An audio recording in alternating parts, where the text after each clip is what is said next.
Good morning to everybody. How you doing? Hope all is well. Keep up the beautiful work. Today is Thursday, Parashat Hayesara, and we are continuing the holy words of the Pele Yoetz. We are in the letter Chet, in the subject of Hayim. What is life? Back to life, back to reality. What is really considered life? In the Hebrew book, we are on page 231, Resh Lamed Aleph.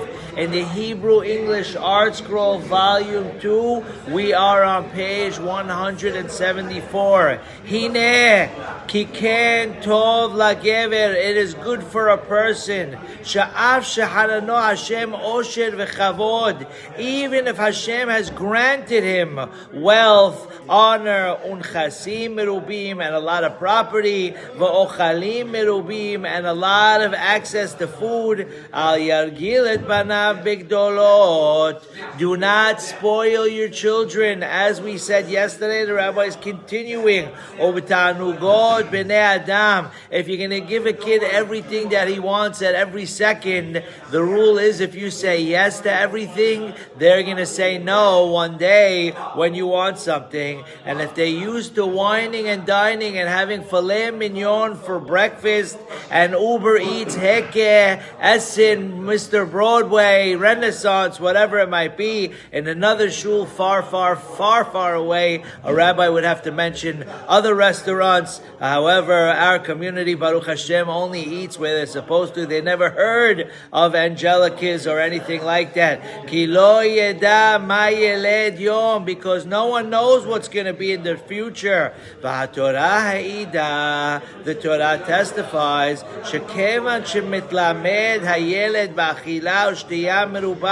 we all know Parashat Naso in the book of Bamidbar. There's a whole subject called Ben Sorer Umoreh. Obviously it doesn't apply today, but the concept of course applies on a tiny miniature level. That in the Torah tells us if a kid indulges in this kind of food and that kind of food, and he does it in a certain way at a certain age, unfortunately it's not a good thing.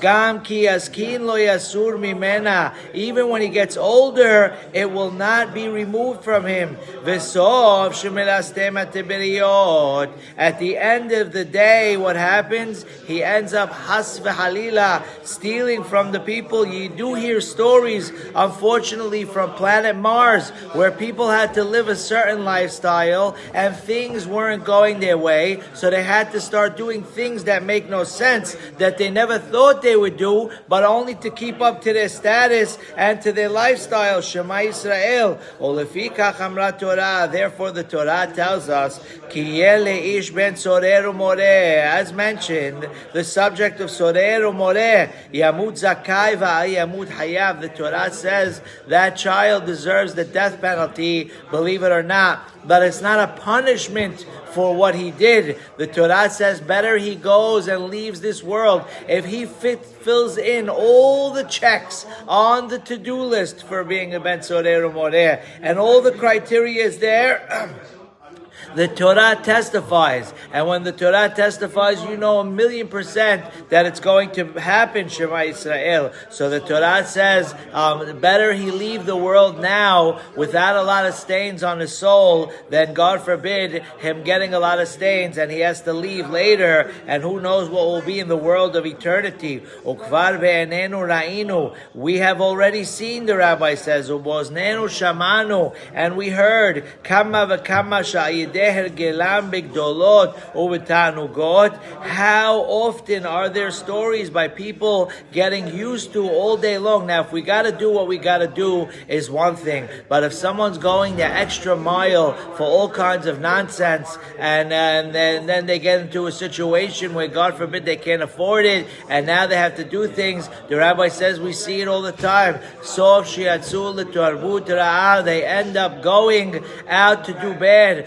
V'sofam hayara. And at the end of the day, Shema Yisrael, the situation is bad. Rahmana litzlan, God should help us. V'afilum lo yitzeh letervut ra'ah. Even if a person doesn't go out to do bad things, al kol panim hayet tzar yehyeh. He's not going to be a happy camper. V'kama pa'amim yera v'lo yochal. And at the end of the day, he's going to be starving, Shema Yisrael, and suffering. Ki lo al alechem levado yehyeh. He's going to end up, God forbid, only living on bread. But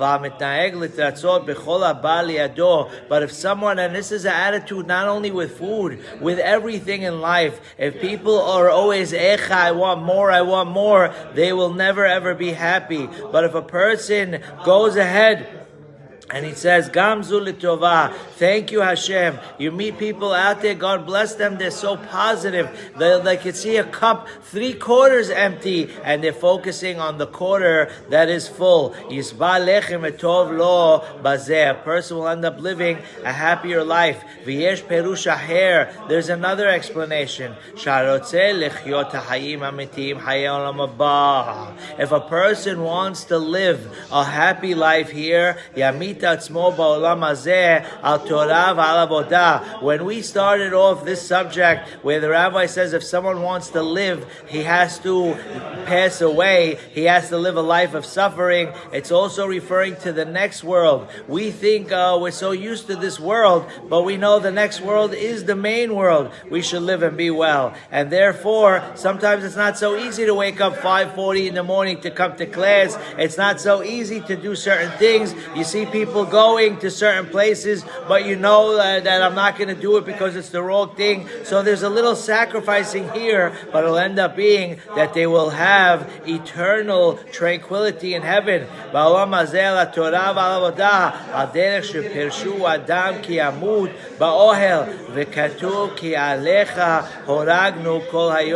Baruch Hashem, we know everyone in our community, they're doing what they're supposed to, slowly but surely. In a couple of weeks from now, we're going to learn the parasha of the ladder of Yaakov. And our rabbis ask, the angels were going up and down the ladder. Don't angels have wings? If you had wings, would you be walking up the ladder? If you go in the airport and you see 99% of people on the escalator, and there's always that one guy on the stairs just to show that I'm taking the stairs, why would an angel walk up a ladder if they have wings? And the answer is because exactly what we're saying, that you have to go rung by rung, one at a time, and then you become an angel. Keep up the excellent work. Good things always. Besorot tovot, yeshuot v'nehamot.